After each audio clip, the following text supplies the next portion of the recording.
ನನ್ನ ಬಗ್ಗೆ ನೀವ್ಯಾಕೆ ಮಾತಾಡ್ತೀನಿ? ನಾನು ಮಾತಾಡ್ತೇನೆ ಅಲ್ಲ. ಈಗ ನಿಮ್ಮ ನಿಲುವಳಿ ಸೂಚನೆ ನೋಡಿದ್ದೇನೆ. ಇದು ನಿಲುವಳಿ ಸೂಚನೆ ವ್ಯಾಪ್ತಿಯಲ್ಲಿ ಬರುವುದಿಲ್ಲ.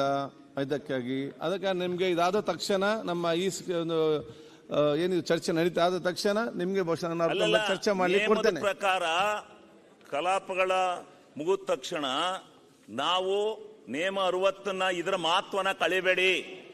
ಇದಕ್ಕೆ ಬಹಳ ಘನವತ್ತ ಮಹತ್ವ ಇದೆ. ನೀವು ಈ ಮಹತ್ವನ ಗಾಳಿ ತೂರಿ ಎಲ್ಲೋ ಒಂದ್ ಕಡೆ ನೀವು ಸದನ ನಡೆಸ್ತಕ್ಕಂಥದ್ದು ನನಗೆ ಎಲ್ಲ ಒಂಥರ ನೇಮಾವಳಿಗಳ ಬಾಹಿರ ಆಗುತ್ತೆ ಅಂತಕ್ಕಂಥದ್ದನ್ನು ಹೇಳ್ಬೇಕಾಗುತ್ತೆ. ದಯಮಾಡಿ ನೇಮ 60 ಪ್ರಕಾರ ನಾನು ಅವಕಾಶ ಕೊಡಿ. ಈಗ ನಿಯಮ ಏನ್ ಗೊತ್ತುಂಟಾ? ನಿಯಮ ಕರೆಕ್ಟ್ ಅದ ನಿಯಮ ಏನ್ ಗೊತ್ತುಂಟಾ? ಇಲ್ಲಿ ಅಧ್ಯಕ್ಷ ಇಲ್ಲದ ಕೇಳಬೇಕು. ಈಗ ಕೂತ್ಕೊಳ್ಳಿ, ನೀವು ಮಾತಾಡಿ. ನೀವು ಹೇಳಿದಾಗಲ್ಲ ಆಯ್ತು, ಮತ್ತೆ ಮಾತಾಡ್ಲಿಕ್ಕೆ